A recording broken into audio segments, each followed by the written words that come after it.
name is Carroll, and I'm a Philly native.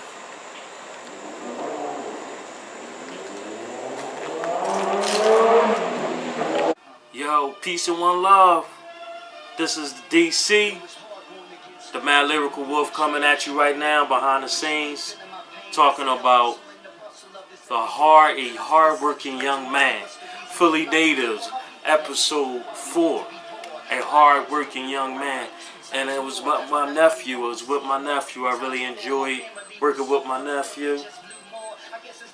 Spent a lot of time with him throughout the years. Didn't see him in a while. So, since I didn't see him in a while, we had a lot of catching up to do. And I wanted him to just open up. First thing I told him to do is I want you to be yourself. Always, man. Always take a village. Now, we're going to talk a few questions, man, and get a little personal. Not too personal, but have fun today. And talk about you being a Philly native and us, well, you growing up in Philly and what you like to do. So what basically you like to do, man, on your spare time? Ride bikes. That's a Philly tradition, ride dirt bikes. Oh, that's what you do? Yeah, make me feel free. Okay. Ride dirt bikes, I'm a gamer. Like to play games. Mm-hmm. That's mostly it. Oh, alright. Ride dirt bikes. Alright, where you must be driving your bike at? Boulevard, different places, parks. Mm-hmm. Different streets, trying to get away from the cops. Oh, yeah. You know, they can't catch us. Yeah. So you had a lot of like dealings with them? Yeah, all the time. Oh man. What was probably the craziest story? Crazy story on a dirt bike? Probably 15 of us. I'm on Cotman Boulevard. Mm-hmm. So you know we hold up traffic down like that. Yeah. Throw my bike up. Mm-hmm. So as soon as I wheelie, yeah. God make a left turn, knock my wheel, knock me off my bike. Oh man. Bent my bike up. Shit. Had a little gash in my leg. Got to know my nephew, got really in tune with him. Learned a lot of stuff that I didn't know. Learned that he still drive dirt bikes and everything like that. Enjoy yourself, live life to the fullest, nephew. Only thing I'm telling you, just to be careful out there, man, by the law. When you on them streets, man, make sure you got your helmet on. Make sure that you got your gear on, your protective gear on. Make sure you always got your license with you, your paper, all that, because when the law comes for you, man, they don't like us doing certain things. These white dudes, they can drive around on their Harleys and have their little bike conventions they don't never get bothered with. Perfect example. I went to see my mom. She lived near Pittsburgh, not exactly in Pittsburgh, but right before you, I say like a half an hour before you get to Pittsburgh. Went to see her, took 5 hours to get down there. I'm driving on roads, man. You know, you may be driving an hour straight, or maybe 45 minutes straight. You're just seeing mountains and grass and scenery, and that's it. And you only got one road. You know, I seen a lot of bikes that day. I think it had to be like a bike convention or something going on. But it was a lot of motorcycles and Harleys riding on the roads. And these dudes, man, they riding freely. No care in the world. No care in the world. The cops, they in the cut. I don't know what they going past the speed limit. A lot of them was behind me. So they was going the speed limit or whatever like that. Cops ain't bothering them. But I guarantee you if they was brothers, man, especially young black brothers, they would have got pulled over for something. And people may not understand what I'm talking about. They may think I'm tripping. They may think I'm just making this up. But you have to be in our shoes as black men to understand where we coming from. Because this system is not made for us, man. And I just want, like I said, nephew, be careful when you out there, man, and realize that you already know and you learning right now that this system is not made for us, man. And you may be driving, you know, and running from the cops sometimes and thinking all of it is fun.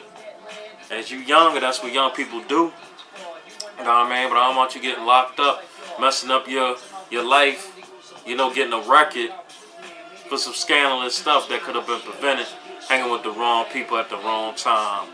So best be careful. And I'm talking as an uncle. I'm talking like a dad to you at the same time. May sound like a grandfather to you also. I was talking to you as your uncle, but also adult. to a young man, be careful. I know you like helping people. I know that's one of the skills and the gifts that you have. What made you, like, what age you noticed when you start helping people the most? Early age, living with my mom. Mm-hmm. So it's not a age per se. Let me just say when I was younger. Okay. Living with my mom. Mm-hmm. Okay. And right now, you want you like being a security guard? Yeah, on security. Mm-hmm. Tell me a little bit about that job. What you like about it? How you got into it? First, I got my license to carry. Just Mhm. when I rights, I had no record. Mhm. So why not go get my license after that? I was sitting around, going job to job. I wanted a career. So I had my license. Next step, take classes. Took classes at 235. Got approved. That opened a lot of doors for me. Mhm. And also going in, what we was talking about earlier, I get to help people protect. So it's like the same duties as a cop, but not the title per se. Got you. Oh, okay. All right. So you like it then? Yeah. Oh, all right. That's what's up, man. And the job is dangerous, but you already know what comes to territory, You know what you right? sign up for. Mhm. I think we all are guardian angels. God sent spiritual beings down, as a lot of people know. We all talked about through the centuries to protect us from harm and all that. But I also believe that He bring people, man, us in this world. We are the guardian angels. We are here to protect certain people in our lives for a certain, maybe for a certain minute. It may be for a certain hour. It may be for like that particular moment in that day. It may be for months. It may be for years. But it's for a season. And we have to realize that we all are somebody's life for a reason. So people who out there don't think they have a purpose, people out there committed suicide and think their life was worthless. You was here for a reason. People that ain't here no more, they was here for a reason. People that's here now, you're in another person's life for a reason. To bring change and protect them from whatever. Now, getting back to my nephew Stacy, he's in his kid's life as a guardian angel. He's in his girlfriend's life and has been in her life for a while as a guardian angel. He has been in his young brothers and his sister's life as they've been young and little growing up. He always been their guardian angel. He continued to be their guardian angel. And believe it or not, he been his mom guardian angel. And his mom, my sister, had been my nephew's guardian angel up until he became a man and took care of himself. And now it's flipped. You know what I'm saying? Because I'm pretty sure my nephew calls his mom, speak to her, make sure she's okay. And he would do anything, lay down his life if he have to, for his mom, and for his sisters, for his uncles, for his grandfather. Just like me. I would do the same exact thing. And I wanted to show that in this series. I wanted to show Stacy, my nephew, how he has a good heart. And that's his gift. And him coming down as a guardian angel, as we all are guardian angels, he realized his gift is to protect. And I wanted to the Philly Natives, episode 4, Hardworking Young Man. It was on a humbug. Like it was on like I was going down to see my dad. I didn't see my dad in a while. I ain't see him in a couple months. I didn't see my nephew like in a couple years, man. So he found out I was going down there. He's like, yo, uncle, you going over to Grandpa's house? Yeah. I said, you want to be part of Philly Natives? He already knew about Philly Natives. He watched a couple of the episodes I did with my daughter, the ones I did with myself, the ones I did with the Kevin Whippy. He was like, all right. So I was like, okay. He came down. We did it. It was quick, man. It had to be like 45 minutes or something like that. We was going to do it in my dad's yard. About mosquitoes out there biting us all up and everything like that. So we decided to do it in my dad's living room. And I wanted to do it like all my Philly Native series that I do. I wanted to sit up there and do it with a place he felt familiar with, a place that he connected with since he was young. Like all of my Philly Native series, I want people to connect with places they feel comfortable and connect with since they was in Philly. And that best place I could have would do it at was his grandfather's house in the living room. And the place that he be coming to visit much as possible. Still coming to visit his grandfather, chill with him, watch movies with him. And that's what we did. You know. Now, I brought the Blu-ray / DVD over of Get Out. I was going to watch that with my dad. Maybe my nephew can watch some of it with him. He's seen it already, right? Right. But you say you got an experience similar to Get Out? Yeah, man. Tell me about that. So, shit, I had to sit down with it. Let me sit down for this. About before I met my girlfriend now, with a Caucasian woman. No Caucasian girl. She's from Frankfurt, Mayfair. So she was a little hood, like a white girl. Her family was old back in the day. Okay. So we dealt with each other, and there was always little stuff. I had a big house, with a judge. So I go in the house, and they had like a gazebo, big house in the back of the house. So it always was, we gotta go to the gazebo. So I'm thinking, well, why we can't go in the house? Yeah. So one day I'm not there, we in the house. She catches me, so she can you go downstairs. So she talking to her niece. So I hear her say, I don't want them up here. They might go through her stuff. So I ain't think no problem. Okay. So another instance, I come in. So my girlfriend at the time said, "Oh, there's a bug in the house." So I looked at me. She said, "I never had roaches. It was a grasshopper." Oh. So I mean, it's kind of disrespectful. Yeah, how you gonna compare roach to a grasshopper? Like, come on. So it was her birthday. They had a beach house. Doing real good. I'm living life. Our whole family out there. We go. I'm the only black brother out there. So I knew it got real when my mom asked me to go to the grocery store with her. Okay. And this is out, I think it was in Hamilton, New Jersey. All right. At the beach house. So me and her mom go shopping, pulled me to the side, said I took you out to see how your mom feel about you dating a white female. I said she's okay with it. She's like, well, my husband is black, I remarried, but my family don't approve of it. Back in the day, so they're not going to say nothing.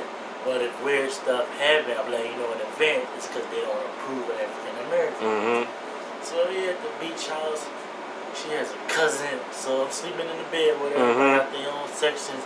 So at night, he just stares at me. Comes, stares at me. So it's weird. I don't say nothing. It's not my environment, So one day, they getting drunk and everything, playing games. Yeah. So the little stuff come on. Just like the movie. Yeah. So I go in the kitchen. They all outside. Cousin comes in. What you want to do? So I'm looking like, what you talking about? Yeah. Jump. What you want to do, man? What? How you with my cousin? So I passed him, I say nothing. A couple minutes later, I'm outside. Cousins, everything, aunts, same cousin. Says, what you call black people on leave? So everybody looking. Says Raisin Bran. Oh my goodness. So I'm looking, I see there's something about this guy. Like I said, out of my environment. So they finally pulled me to the side. She said, my cousin is a racist. I knew that, but the experience really personally up close, it's kind of a shock. Like people are still like this, yet she's different, but her family also is different. They don't approve of it, and her mom don't mind. So to sum it up, being in different parts of New Jersey, we go to a bar for her birthday. White bar, only black person again. I'm playing pool, and we got a tournament going on. Okay. This guy winning. Winning. Come beat the guy.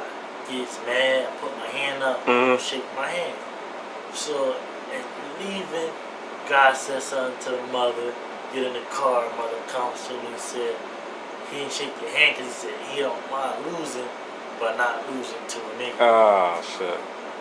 Ended off with some people are the same, some different, but it take that person to break it and say I'm not like that. That's my story. That's crazy, man. That's and it's a shame because you and countless other brothers who probably went through the same exact thing, man. Some probably worse than that. I mean, they live a little better than us. I do that. I was horseback riding, golf, stuff that I wouldn't usually do. Mm-hmm. But it's like, I just can't put up with this. Being with her, that your family don't accept me, and I gotta look over my shoulder. Not scared, but worrying what's going to happen at night, or what's being said about me, and stuff like that. So y'all broke up eventually because of that reason? Yeah, we can say. Okay. I ran into her. She still wants to talk, but I tell her I can't live my life with a person whose family can't accept me. Now, how did y'all meet though? Literally, a regular Philly person, seen her walking. How about my car? Got the number. Okay. Started talking. Once we got deep, that's when she started inviting me places. Oh, okay. Everything changed once we went to that beach house in Jersey. And that was your first and only white female you was with? Yes. Oh, okay. Be my last. He said that'll be my last. And actually, though, a friend of mine's, he like black girls, and I was talking to him about, his experience. He said it's the stares, like when you out and dates and stuff, people just constantly staring. Another thing, yeah.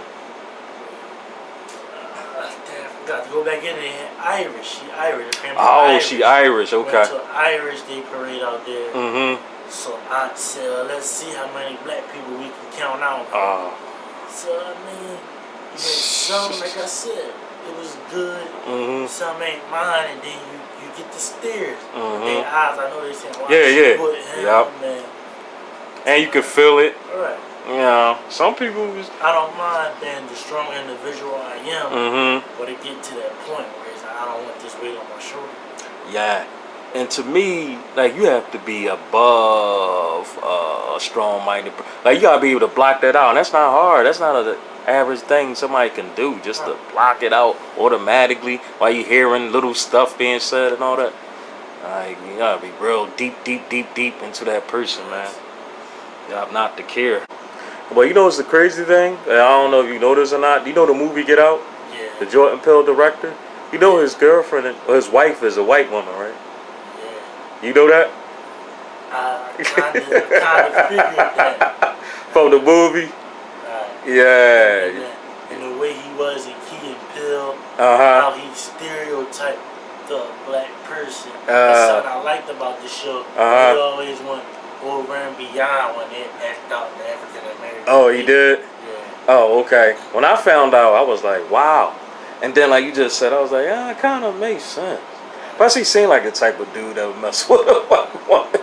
I don't know why he just said like that type. But just him to make that movie, he put a lot of messages in there to let you know what they be doing to us as black people. They use us. Right. Oh, you seen it, right? A little bit of it. Yeah. Yeah, they use us for a lot of stuff, man. A lot.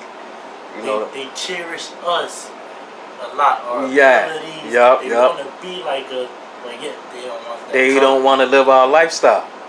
They want to do everything. They don't want to go through the struggle and all that stuff and pain and suffering we went through. They don't want that part of it. Man, we entertain. Yeah. That's the thing. Football, basketball, entertain, invest into us. But yet they don't want to be around. You can be LeBron. They cherish you. Yeah, LeBron. If it came down to sitting at a table with them, they wouldn't want to do it. They wouldn't want to do it. We entertain. Yep. Them smiling and laughing. And that's how they only look at us as. Like back in the day, you look at us as fifth of a human, and you try and say that we like on an animal level, but you letting your kids breastfeed from this nanny. You know what I mean? And they got the breast milk before their own kids. That's like you getting, and I ain't comparing them nannies to a dog or a pig or whatever, but that's like getting your kids and putting them underneath a pig or putting them on a dog that just had babies and letting them milk from that. It was almost on that level because they looked at us as that animal anyway, but they treated their animals better than us. They still do. And they still do. She had his brother, his name, he had a big dog.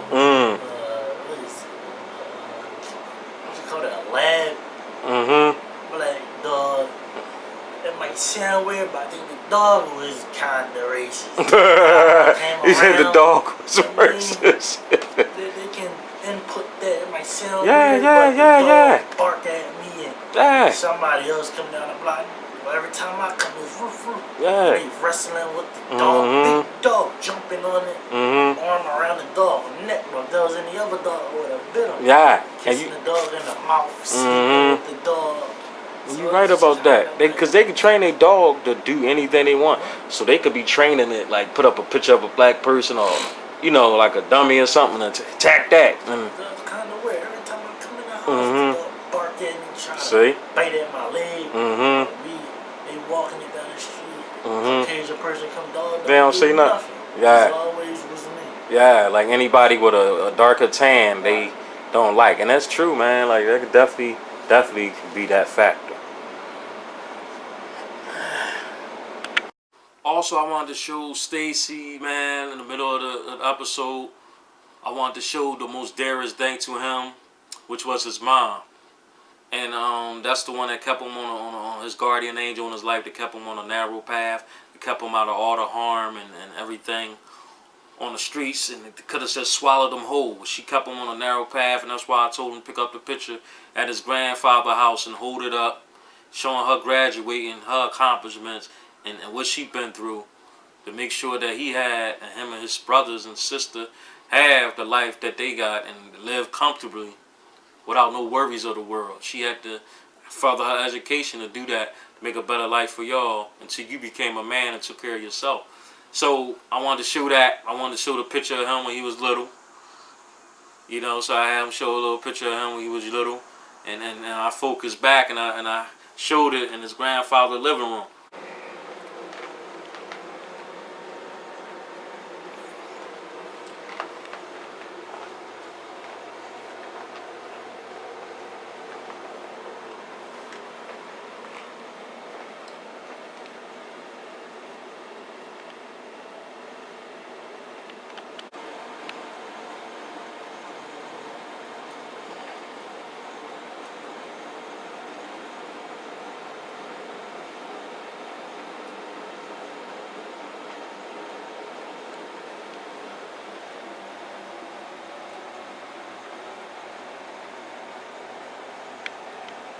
There's only one scene I'm kind of like, I was on a bus like maybe a day or two ago, and I'm like, damn, I forgot this one scene, man, that I wanted to show him with these posters that my dad got in his house. These Budweiser posters they not around no more. They discontinued these posters, and my dad had a whole collection of them, and he only had like 3 left, 2 left, or 3 left. One was of black Queens of Egypt. It was I think it was Nefertiti and somebody else. I think it was, and the one was a black Hannibal with Hannibal on the throne, the elephants behind him, and it was another one. But them the 2 that my dad got hanging up in his living room, and I would have loved to have Stacy pose, you know, in the background next to the posters of the black Hannibal and the black Egyptian king and queen, showing them and having them in the background, showing that. Because most of the time, man, you watch any type of documentary, any type of anything, you're not going to see pictures like that in the background. Because like I said, them pictures is discontinued. It's hard to really find them pictures unless people that collected them years ago still have them, like my dad. My dad had like 12 of them. And I remember when he ordered them, I was real young. I had to be like 8, 10 years old when he had them pictures, and I don't know, when he was moving and stuff, they got misplaced or whatever. But I would have loved to have Stacy pose with the 2 that he got remaining. One is in his room, and the other one's in the hallway. And I can always go back, you know, and have him pose in front of them again, you know, and re-edit it over, or do a part 2, which I'm gonna do. Definitely a part 2, like I did a part 2 of my joint. I did a part 2 of Kevin Whitby. So you might see a part 2. A part 2, a hard-working young man. Philly Natives, episode 4, part 2. Stacey Isaiah Carroll coming with them posters in the background. Real rap. Action.